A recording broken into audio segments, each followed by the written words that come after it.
Happy Friday. It's time to talk some birds. And coming up on today's Philadelphia Eagles Now, things are heating up with free agency getting underway on Monday. According to multiple reports, the Eagles' interest in running back Saquon Barkley is real. Looks as though Brandon Graham is going to return to Philadelphia for a 15th and final season. But speaking of free agency, we'll be live on Monday morning because that's the start of the legal tampering period. That's when we'll start to hear about these deals. What does Howie Roseman have up his sleeve? Everything that I gathered at the NFL Scouting Combine, he could make some major moves. So make sure you subscribe, join us, hit that bell icon. Therefore, when we do go live and whenever we push out a show, you will be notified. And with that, let's talk some Eagles right now.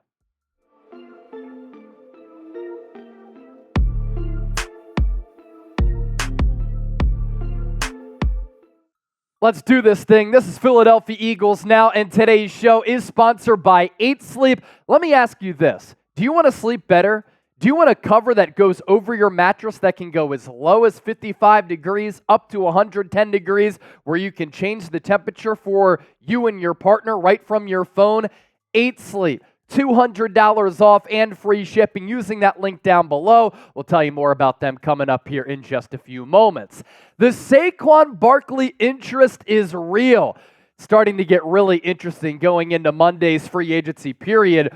First, you have this report from Pat Leonard that we discussed the other day, and then he doubled down on the Eagles' interest in Saquon by saying Philadelphia, among some of the teams expected to show interest in the Giants running back. And then there's Howard Eskin on the local front of 94 WIP, the Eagles sideline reporter, saying, yes, the Eagles' interest, it is a thing. And Saquon Barkley, there are ties linking him to Pennsylvania. Why is that? Well, a lot of you know that he played his college football at Penn State. That's where he became a star. And that's where he became a first-round pick for the New York Giants under Dave Gettleman. But he also is from the Lehigh, Allentown area. He played his high school football at Whitehall High School, and a lot of his friends are Eagles fans. Now, here on the show, it's time to follow the paper trail because we've been talking about Saquon over the last several weeks, and all of these reports are coming from Giants insiders, but now Eagles insiders. Remember when we talked about this report from Pat Leonard that sources view the Baltimore Ravens, Las Vegas Raiders, Chicago Bears, New England Patriots, Houston Texans, and Philadelphia Eagles as some primary potential suitors who have the resources, need, and interest to possibly sign Saquon Barkley. And then Pat Leonard with yet another take and another spin on the Barkley Eagles front, saying the Philadelphia Eagles had interest in Saquon last year, sources say.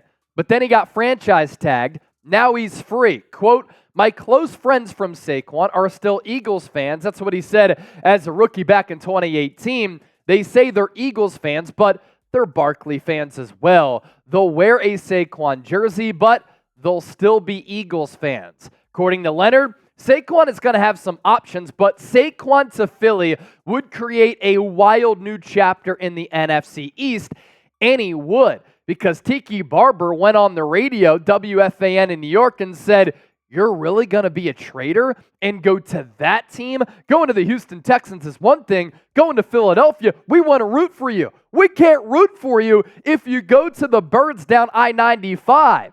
Howard Eskin, I think, that's when things start to get a little bit interesting on the Saquon front here because he's tapped in to the Eagles organization. He's always in the locker room. And for him to confirm that the Eagles are indeed interested, I think you have to put some stock in that. And then on top of all of this, there's the New York Post saying general manager Howie Roseman doesn't make big investments in running backs, but he rents game changers all the time. If Barkley is willing to take a one-year deal, he could fix some offensive shortcomings, stick it to the Giants, up his future value running through big holes, and play for the favorite team of his Coplay, Pennsylvania hometown. And the New York Post, within that article, saying the interest is mutual between Saquon and Philadelphia. Obviously, as we talk about Saquon maybe going to the Eagles, the big pressing question with Saquon potentially signing with Philadelphia in free agency, does it make sense? You look at the previous history of general manager Howie Roseman, the Eagles as an organization don't really prioritize paying big-time dollars to running backs. It's low on the pecking order in their investment strategy. They like to pay their quarterbacks, offensive line, defensive line. As we saw last offseason, they pay the cornerback position a lot of money. Wide receiver as well. And with Saquon, he's 27 years old. Usage rate has been high, some mileage on the tires, and he has an injury history.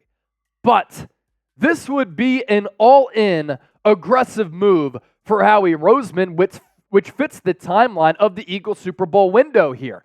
And it's tantalizing to think about Saquon running behind this Eagles offensive line because as a player, as an athlete, as a weapon, and I think it's important to categorize him as a weapon. He has a ton of ability. He's fast. He's physical. He can bounce out runs to the outside. He has the power and the lower body and upper body strength to run in between the tackles.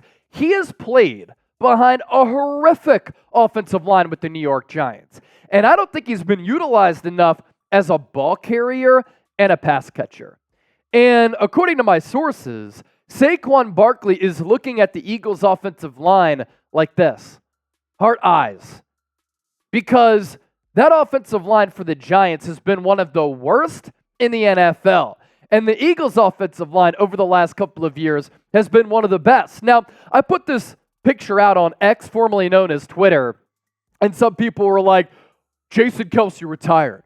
That offensive line isn't going to be any good. Jordan Mailata, Pro Bowl alternate, third highest graded offensive tackle in football in 2023. Landon Dickerson, Pro Bowls in back-to-back years. Lane Johnson is an all-pro and the best right tackle in football. And then you put Saquon in this offense for Kellen Moore, which has been successful when you look at his history as an offensive coordinator and a play caller, in the backfield with Jalen Hurts, with the ability to run the RPO, and Saquon could put up massive numbers, whether it's a multi-year deal or a one-year deal to up some of his value here. So I think Saquon, looking at the possibility of joining another NFC East rival, he's salivating at the thought of actually being able to run behind a quality offensive line with a good play caller here. And you look at what he's done over the last 4 years, again, injury issues are a concern. He tore his ACL a couple of years ago. In 2020, played 2 games. 2021, the carries down in those 13 games because he just couldn't stay healthy coming off that knee. In 2022, though, had a great year. 295 carries, 1,300 yards, 10 touchdowns, and that was behind still a bad offensive line. And then this past year, had to deal with an ankle injury, 247 carries, almost 1,000 yards, just under 4 yards per carry, and 6 touchdowns. But look at what he's done on the receiving front. And I think he can be utilized even more as a receiver. This is both coming out of the backfield and him being utilized like the Niners and like the Panthers have used Christian McCaffrey as a slot wide receiver with good footwork, good hands, and ability to make splash plays. Now, we talked about Saquon a couple of times here on the show, and where I stand on this, why not just bring back DeAndre Swift, who's younger, who had better production in 2023, who's cheaper, and doesn't have the mileage on the tires that Saquon Barkley has. That's what I would do, because I think that makes a lot of sense, and it makes more sense. What would you do, though? It's your opportunity to voice your opinions on this subject matter. Pick a running back for 2024. DS for DeAndre Swift, SP for Saquon Barkley. Coming up next, according to reports and according to Brandon Graham himself, he's negotiating a one-year deal to return to the Philadelphia Eagles for a 15th and final season. First up, today's show is sponsored by 8 Sleep. Sleep to power a whole new you. 8 Sleep, the high-tech solution to your age-old sleeping issues. 8 Sleep's Pod 3 cover slips right over your mattress, bringing heating and cooling technology that keeps you comfortable and sleeping deeper for a better, more restful night. With the pod cover, it's going to improve your sleep by automatically adjusting your bed's temperature based on your specific and individual needs. The cover can be added to any bed, just like a fitted sheet, and it allows you and your partner to cool or warm your side of the bed as low as 55 degrees and up to 110 degrees. But Chase, I don't have a partner. Do you have a dog? The dog can sleep on 55 degrees, you sleep on the 110, or vice versa. You can switch it up. And throughout your sleep, you want to go warm, you want to go cool. The versatility here and the options are limitless. There's no better way to improve your day-to-day life better than sleep. And the easiest way to do that is with the 8 Sleep Pod 3 cover. $200 off and free shipping at 8sleep.com/chatsports. As you can see, the device can just stand right next to your bed, and you can control everything right from the power of your own phone. Now, I start my day with the cold plunge. I end my days with the sauna, so I always love cold exposure and hot exposure. That's why I love this intelligent sleep system. See for yourself, 8sleep.com/chatsports. Save today, and then also save your body and your mind and your stress by sleeping a little bit better. Is Brandon Graham coming back for a farewell tour? Let's round out the show with that. With free agency beginning on Monday, it looks like Brandon Graham is going to come back to the Eagles for a 15th and final season. So you have Jason Kelce, one Eagles legend, retiring. Fletcher Cox may be another one, but BG, 15 years potentially in the National Football League on the Midnight Green. That's a pretty special story right there, considering how his career started. We didn't draft Earl Thomas. What a bust. Brandon Graham has ended up being a more impactful player than Earl Thomas long term. And he's become a Philadelphia icon, which nobody envisioned with how his career started after he was a first-round pick coming out of Michigan. So he played last year on a 1-year, $5 million contract. First-round pick all the way back in 2010. That's crazy because that's when I graduated high school. Bayard Rustin in Westchester. Shout out to the 6'10", the 484. Where are my people at? Type it down below, 484 or 6'10". He said his goal would be to play 15 years in the NFL, while 2024, as I said, would be his 15th and final season in the National Football League. He turns 36 next month. Now, he hopped on the podcast with John Clark of NBC Sports Philadelphia, and he said a lot of things. Talked about Fletcher Cox, talked about himself, Jason Kelce. He said, we're working on that, but my plan is to play one more year, keep going one more year for sure. I still feel like I can do it because it's a grind.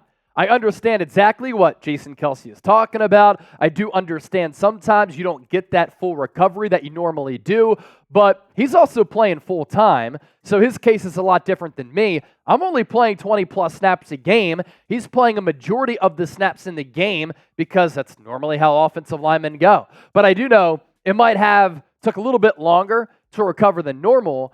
It's going to be me and Lane Johnson, me and Lane. I think Fletch is on the fence for a good reason. He plays a lot too, plays a majority of the snaps, and recovery is definitely different for those guys because they've been playing at high levels for so many years. I think the difference with me is that I done come back on a rep count.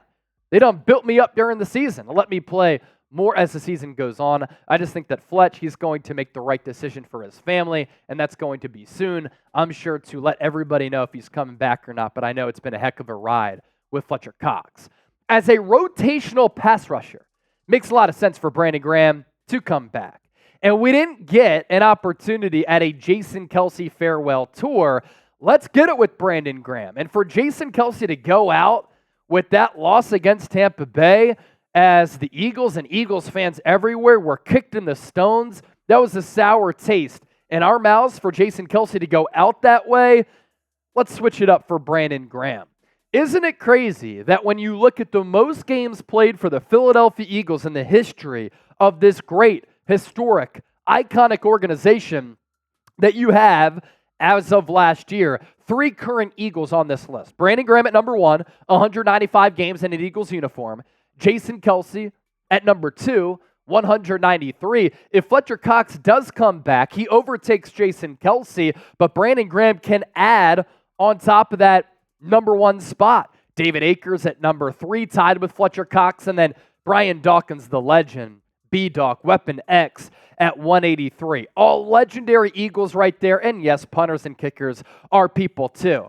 And when I talk about Graham coming back, I'm down for it especially if it's a one-year deal, farewell tour with an all-time Eagles great, a man who's meant so much to the city on and off the field. And while he didn't have 11 sacks like he did have in 2022, in 2023, I get it, 3 sacks, but the sack numbers for this entire Eagles team plummeted.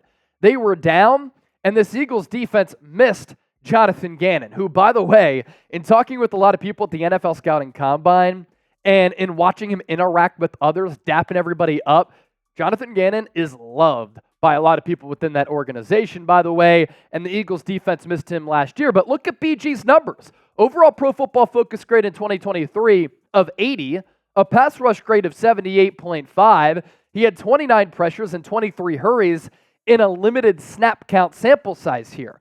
And what he's done over his last 4, for him to come back off that torn Achilles in 2022 to have a career best year at 33 years old, that's incredible. 11 sacks, 16 quarterback hits, 11 TFLs, and 21 pressures. And with the snaps going down in 2023, of course the sack numbers went down.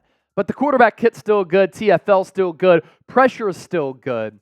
And he's been able to be a productive player as he's gotten older here. In 2020, still a very good season for BG, number 54. So if you want Brandon Graham back, I do. Type BG down in the chat. I think it's important to lose one leader and franchise icon in Jason Kelce, but to retain one as well, and then you still have another one in Lane Johnson. Appreciate everybody for watching the show. Some great stuff to come out throughout the weekend right here on the program, and then on Monday, we'll be going live right here on Eagles Now, and every single move that the Eagles make, we'll be breaking it down. Every single big report and juicy rumor, we'll be talking about that as well.